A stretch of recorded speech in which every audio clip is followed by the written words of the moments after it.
Good evening and salutations, my YNR fans. I like Devon. I really do. I really do like Devon.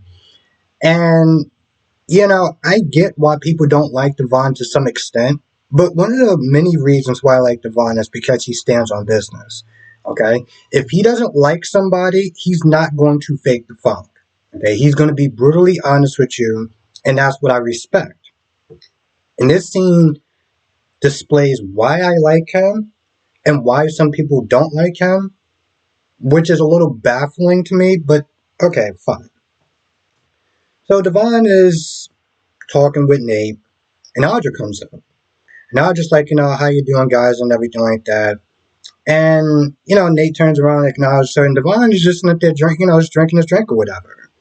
And Audra was like, yeah, I was talking to you too. And he pretty much kind of looked at her like, yeah, I know. And she was like, oh, well, you know what, we can't be sober or anything like that. I'm like, here's the thing, Audra. He don't like your ass. Okay? You knew he didn't like your ass when you walked up there. So when you're sitting there saying, oh, can we be civil? Why do we need to be civil for? Why do we need to be anything? Let's not forget that, Audra was planning on sitting there taking the company. He said some really nasty and hurtful things to Devon. But you want to sit there and talk about, can we be civil? Are you out of your goddamn mind? No, he doesn't want to be civil to you. He actually, in reality, he is being civil to you. Because anybody else that she would have sat there and said those things to would have cursed her ass out on sight. So I know people could sit there and look at that scene and be like, well, Devon's being an asshole. So what, you like to be fake to people? Because I know I don't. If I don't like somebody, I'm going to be exactly like Devon. I don't need to talk to you. I don't need to be civil to you. I don't need to be anything to you. So this is the problem. People love to sit there and say that they want honesty. People love to sit there and say that they're honest with people. But they rarely are. Devon is one of those people, when he says he's going to be honest to you, and he's actually honest to you. And it's not always going to be nice, and it's not going to always be pretty. So I feel like sometimes when people sit there and look at Devon, and, this is just another instance. He was with Abby, and Billy and somebody, it was Billy and Chelsea, I think. And they walked up, and Abby was like, you want to sit there and join us for dinner? And Devon was like, no, why we gotta do that for? Once again, people sat there and said, Devon's an asshole. Why am I going to sit there and break bread with somebody who I don't like? Again, why sit there and fake the funk, and in reality, you don't like that person? So I don't really understand when people sit there and say he's being mean, he's being an asshole. No, he's being honest. And I wish more people would sit there and do that. And yeah, I get it. It may not come out nice, it may not come out pretty, but it's coming out real. And I don't like people to sit there and be fake with me. Now, Audra is they're talking about how her and Nate are together. And, he's not really a fan of it, but he's not really a snitch. You're trying to give his opinion. He's just like, okay. I mean, if you want to sit there and trust a snake and be around a snake, go right ahead. Do you. But, good luck, buddy. Hope you don't slip back into your old patterns because of her. That's pretty much what he's sitting there thinking in his head. And, Nate is, Nate's like, oh, you don't approve or whatever, I don't know if he asked him what he thought. He was like, oh, what do you think about it or whatever? But it's like, Nate, you don't need his approval. You don't need his approval either. And later on, when he's sitting up there with, when he's with, let me get this for a second. When he was with Audra, he's upset about it. And he's like, Devon sits there and walks around like he has a halo on his head. And I'm like, I get where he's coming from to some extent, but I'm like, yo, he don't like her. He doesn't have to sit there and play nice to her. He doesn't have to be so, the thing is, I don't even think that either one of them understands what the word civil means. Civil doesn't mean that I gotta sit there and be nice to you, that I gotta sit there and say hi to you. Civil means that I don't have to sit there and curse your ass out or whoop your ass. That's what being civil really means in the grand scheme of things. Um, Kyle comes over. Now, Kyle, just long story short, Kaya and Summer had a productive custody um, meeting with their lawyers. That thank God that we didn't have to sit there and watch that stuff. But they seem like they're on the same page, and the only thing is, Summer's like, oh, you got to sit there and get rid of Audrey because she's a bad influence to Harrison, who, honestly, tell you the truth, again, Audrey don't care about Harrison, bro. I feel like this is a sticking point that they're just trying to make for Summer just to create tension, but it's really stupid. But this is what I've come to expect from Young and Restless, so it is what it is. He comes over there, he orders them some champagne or whatever, and he goes over there and hangs out. And Nate was, he was sitting there giving them props. He was like, "Oh, props to you. I know y'all being forced to work by," and of course Audrey kind of shuts it down. And Kyle's like, "You're not going to get an answer out of me.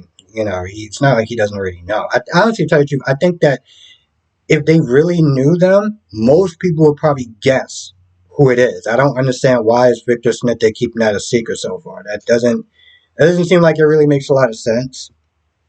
Now going into Victor and Lily.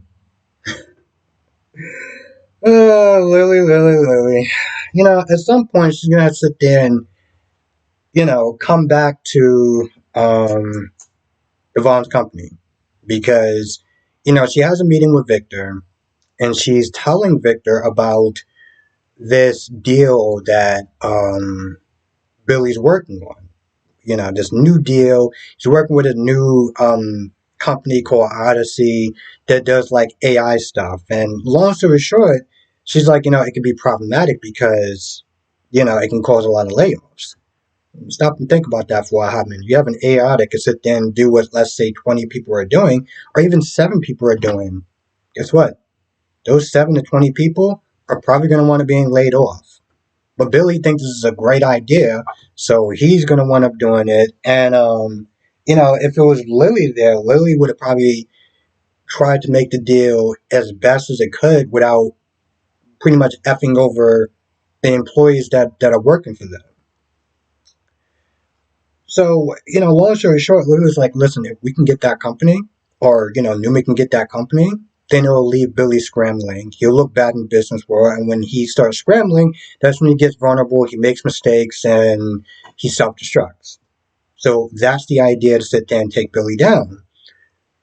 But Lily's like, she wants what she wants. And so she's like, I'm not going to give you the name of the company until I have something in writing saying that I'm going to get back my original position. Now Michael comes in and Michael's like, oh yeah, it's my lawyer, whatever. And now Lily plays the whole, well, my dad will be really happy that we're working together, you know, um, just to try to soften him up and try to play the, oh, you and my dad were really great friends, so you really wouldn't sit there and screw me over now, would you? My whole thing is like, Lily, you need to walk away now. You need to walk away now. The fact that you are not telling him the name, the fact that you keep using the Neil card is a clear indication that you shouldn't be working for him. If you know what I'm saying, like you shouldn't be working for him. You need to sit there and walk the hell away. You need to sit there and do it now because working with the devil is not going to want to. It's not going to work. You're going to get screwed over. It's almost like she kind of forgot how Victor treats his own kids, but okay, sure, whatever. And Michael was like, you're leading her on into thinking that she's going to get this position, and you know damn well that she's not going to get it. And Victor, he at some point, I think he either tells him or he tells Lily, he tells Nikki, he's like, listen, she's going to fall in line. She's going to fall in line and she's going to see that this is the right path. Now, I feel like he's doing this to maybe to ease his own conscience because in reality, I don't know. I haven't, I didn't watch it back then, but if he is this great friend, to Neil, then it's like he's trying to ease his own conscience, and he knows in reality he's screwing over his friend's daughter. He's screwing over his friend's daughter. Um, Now Nikki just comes in, and Nikki's like, "You're not doing anything illegal, are you?" Yeah. I think that's probably the least. Like that's the least of this deal and everything like that. But Nikki, Nikki's kind of like that too. Nikki's like, "Yo, listen, I like Lily, but I mean, I don't like her that damn much." And she knew Neil as well. So she knows in the sense that she is also screwing over Neil's daughter. So, scumbagish behavior at its finest. Um, Now, Nikki and Lauren wasn't really talking about too much stuff interesting.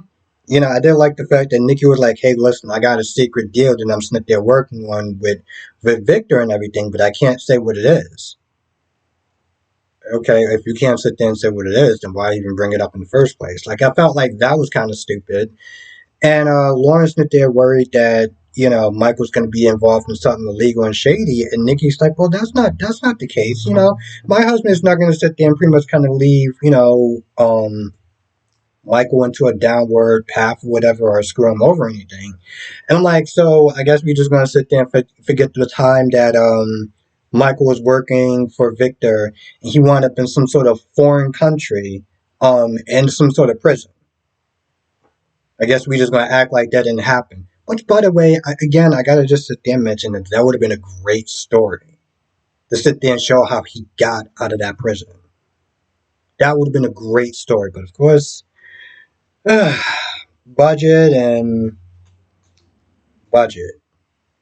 I want to sit there and say laziness, but I'm like, man, if you had the money to do it, you can have all the imagination in the world, and it's not gonna really matter. Chance. Mm-mm-mm-mm-mm. You know, I've been sitting there saying this from the get go. They don't know what to do with this man. Okay, so Chance wants to be co-CEO. He's not, he's like, yeah, this could be a great deal, or this could wind up, being pretty messed up. But I like to be there to sit there and rein you in and kind of be like, your weak wingman or whatever, just to kind of have your back and everything. And so he gives him the ultimatum. He's like, yo, listen, either name me co-CEO or I'm walking.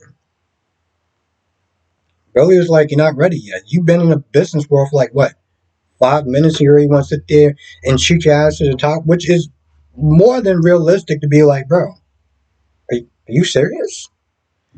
So he pretty much was like, listen, this is not a no forever, but for right now, this is a no, since you really want to sit there and no. And so Chance leaves, and he talks to Summer, and he tells her that, listen, I gave him an ultimatum. He said no, so I walk. And Summer was like, so what do you plan on doing? It's just like, yeah. And he was like, yeah, I plan on doing something, but you're not going to like it. Now, my guess is to go back to the force. Because in all reality, it never made any sense for him to sit there and go to the business world in the first place. He quit that. And now he's going, I don't, he quits being a cop, goes into the business world. Then he quits that job too. I guess sometimes you want to reinvent yourself and stuff like that, but and it's just such an odd job. It's just such an odd jump, you know. You want to quit, maybe go into another job that's very similar. He could have worked security. He could have been a PI. There's other things that would have been closer to his job that would have made more sense than just jump into something that's so far left. That just shows the direction that they don't know where to put this character into. Uh, is that about it? I think so. Let me double check. Now, I feel like there may be more to this episode. I can't think of anything off the top of my head, but that is the general gist of the episode. If I forget anything, write it down in the comment section below. Let me know what your thoughts are on this episode. Um, and also come to the live stream tonight, 8 p.m. Eastern, 5 p.m. Pacific. Anything that I missed, we'll sit there and go over it. I'll probably maybe watch the episode a little bit, skim through it again. If I miss anything, then we'll sit there and talk more about it in the live stream, as well as B&B, me and Bo and the Beautiful, Young and Bo and the Beautiful, Days of Our Lives, and General Hospital. I feel like if I don't say it in a certain order, I'm going to forget one, even though there's only 4 left.